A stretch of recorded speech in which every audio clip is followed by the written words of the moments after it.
Back in 2004, Bruce Timm called The Terrible Trio the all-time worst DCAU episode ever made. After rewatching it, I can see why.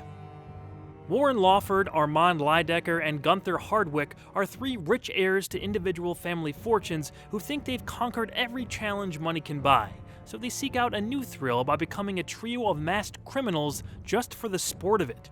When Batman and Robin bust in on their latest heist, they set off an explosive that breaks Robin's arm and secures their getaway. Later, at a Wayne Enterprises charity event, Lawford's girlfriend, Rebecca, is concerned about how much of her wealthy father's money she spent on her last shopping spree. Warren covers the cost, but tells his two friends Rebecca's dad, Sheldon Fallbrook, will soon be reimbursing him. That night, they break into Sheldon's house, rob him, and KO the old man, landing him in the hospital. Bruce is a family friend of the Fallbrooks and visits Sheldon there. Alone inside the room, he notices a specific imprint on Sheldon's unconscious face. The Dark Knight brings the information back to the Bat computer, where he and Dick Grayson discover the imprint matches the logo of a fraternity Lawford and his friends are a part of. Their family businesses, where they receive their inheritance, also line up with the masks the Terrible Trio wear. Meanwhile, Rebecca accidentally finds out her boyfriend and his buddies are the ones responsible for putting her father in the hospital. Seeing no other choice, Lawford labels her as a loose end that needs to be tied up, just as Batman starts to track down the well-off robbers. The story for The Terrible Trio was put together by producer Alan Burnett and, once again, series story editor Michael Reeves. Reeves wrote the teleplay by himself in his fifth and final writing assignment that we're covering for this year's Batman. Now, the script for this episode is not up to standard. It's just not. The rich and deep characterization that we usually get invested in is completely absent here. It's replaced with a cast of players that have next to no value. They're not amusing, they're not sympathetic, they're not interesting. There's nothing for us to care about or latch onto here. No real mystery to follow or clear goal we want Batman to succeed in. Of course, there's the standard get the bad guy element, but when you'd rather see your antagonists removed from the screen as soon as possible instead of watching Batman dole out some just desserts, there's a problem.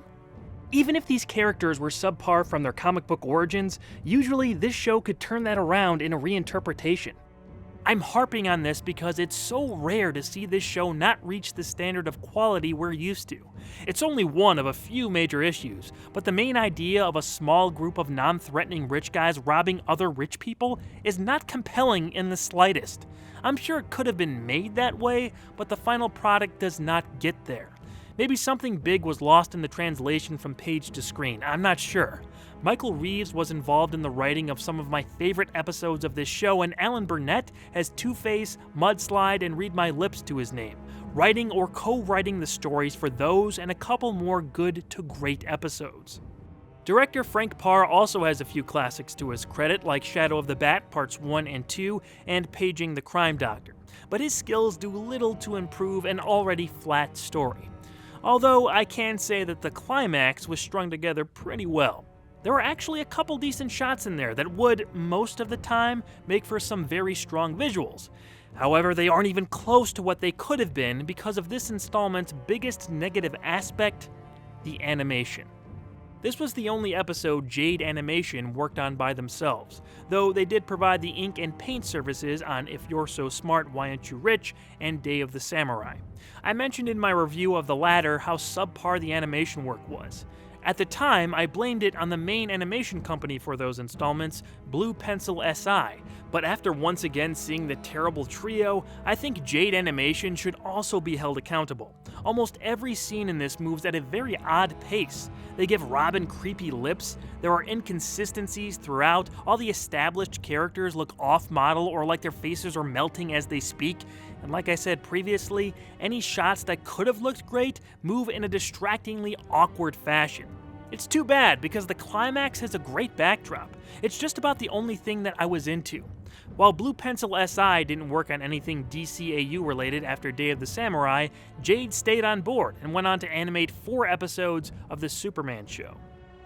I think one of the oddest things about an already odd episode is the scene with Sheldon Fallbrook in the hospital. He's presented as a still background painting, one of the weirdest decisions I've ever seen on this show. There's one animated shot where Bruce moves his head, but every other frame of this strange scene that has him in it, he's stone cold still. Now, I'll admit I do like when they do this most of the time. Usually it enhances the shot, like in Perchance to Dream or Heart of Ice. A face can be a background painting if there's a motivation for it, or there's some animation on top of it, like eyes or hair moving. But here, it's like Rebecca and Bruce are interacting with a statue. What a bizarre choice. Maybe they got the animation for it and it just looked too bad, so they went with a background instead. I would love to know why they made that decision. Even the title card is a weird one. The words are animated to move in a spooky way? I don't know. The music by Shirley Walker, which is solid throughout the episode, suggests something creepy or ominous, but it just doesn't match the story we got. Other than that, the title card is kind of simplistic, but looks pretty cool. They always did. My favorite little moment is Batman's rubbery expression here. They'd shown comparable shots in multiple episodes where Batman's eyes and mouth widen, but this was another level of shock, like he just read the script for Batman and Robin or something. Batman ends up saving Rebecca from the trio, trying to push her off a cliff while she's unconscious inside her car. The aim was to make it look like an accident.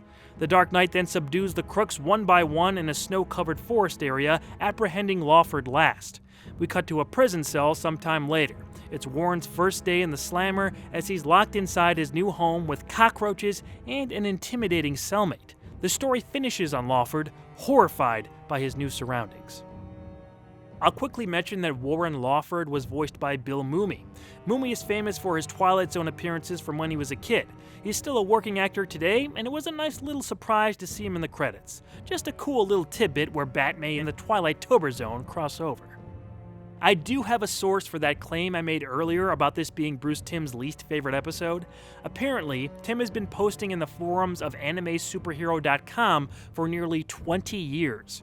He made this statement back in 2004 while listing his least favorite DCAU episodes. The Terrible Trio was at the top of the list, along with Cat Scratch Fever and Animal Act from Batman, and Superman's Pal and Heavy Metal from the Superman series. For me personally, this one is up there among the worst too. Unlike an episode like Day of the Samurai, which had bad animation but a pretty memorable story, the Terrible Trio falls short on all fronts. There are a few things to sort of like about it, the climax and maybe the ending bit in the cell being among them, but I'd have a tough time convincing myself that there was a substantially inferior episode up to this point in the series. I wouldn't even recommend this one from a so bad it's good perspective. It's just dull and has no hook. But I'm sure there are people out there who like it, and if you do, that's fine. In my opinion though, the Terrible Trio, unfortunately, lives up to its name.